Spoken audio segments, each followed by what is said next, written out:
We have the highest expectations when it comes to the Rays. We've had that. We've had that.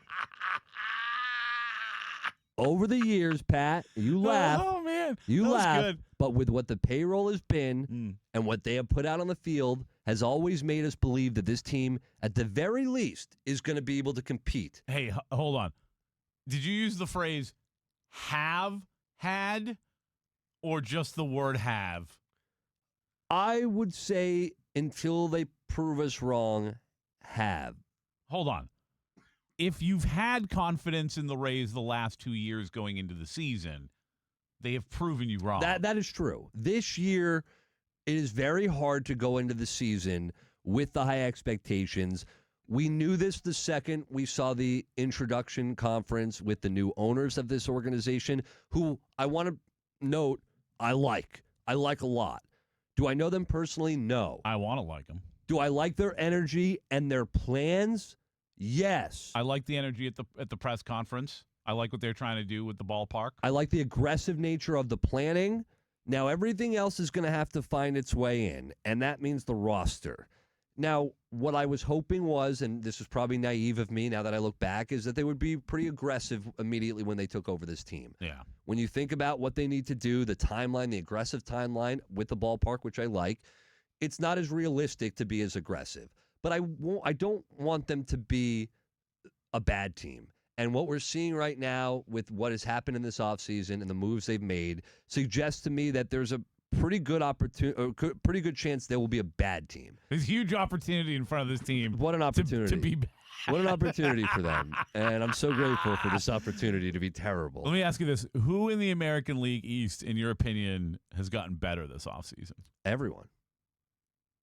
Except for the Rays. Everyone except. Baltimore made moves. Baltimore brought in Pete Alonso. The Yankees didn't make as many moves as I thought they would make, but they're still going to make moves. Boston, Toronto. All the teams are getting better. Now, Toronto ended up losing Bichette. Bichette goes to the Mets. Yeah. They also lost out on the Tucker sweepstakes. Toronto wanted in on that. So they're trying. Most of the teams that lost out on the Tucker sweepstakes are going to be really happy for it in a couple years. I think you're probably right. Well, I think you're probably right. Nobody's ever going to be worth that money at the end of their contract. $60 million. There will be a day where we're like, everybody else who wanted Tucker is going to say, wow, thank God we didn't get anywhere close to that kind of money with Kyle Tucker. At some point, as good as he might be. Now, how aggressive will the Rays be? They had a busy winter.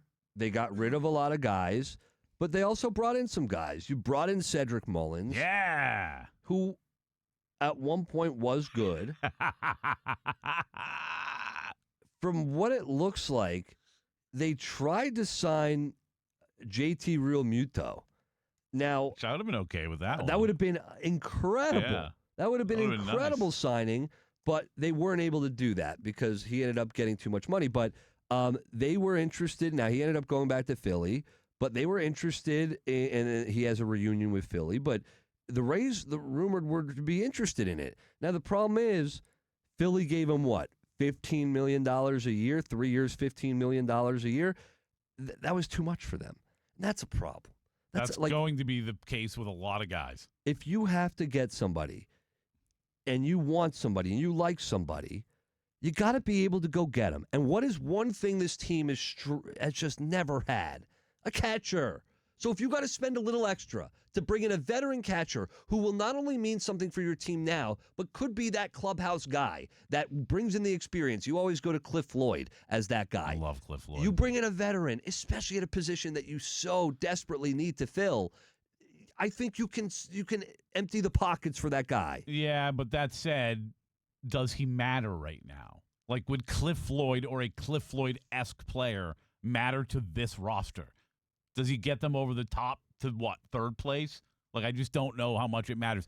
Listen to Eric Neander and what he had to say about where this team is right now when it comes to no, all right. I thought we had an Eric Neander cut. I've got a quote from him, though, in the paper. And Mark Topkin wrote a really good article about this a couple days ago. Did you see his most recent article?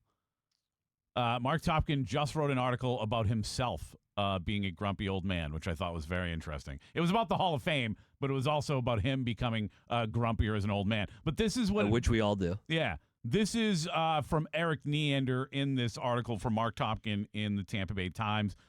We know we have new ownership, and we know they are exhausting themselves on trying to secure a permanent home for our organization that will absolutely, unquestionably elevate the profile of this organization. With that, we want to make sure to be absolutely certain that the talent and the infrastructure of talent underneath is something that is ready to match that excitement when that time comes. Might be a while. When that, he's like, that's a really, really long and nice way of saying, prepare to suck until we get to the new ballpark. Now, Mark Topkin did add later in the article that the new stadium target date doesn't diminish the desire to win over the next few years, including this one. Sure. But even with that being said, we're not seeing that. The actions aren't matching what the words are. Yeah. Yeah. Like those words are like the that part of it was much more truth. We're always concerned about the future, probably not any more now than then. I think we're building something really special when you look out 3 to 5 years. You've got to start with having a deep system of a lot of really talented players. We feel like we have that. We're building something really special when you look out 3 to 5 years.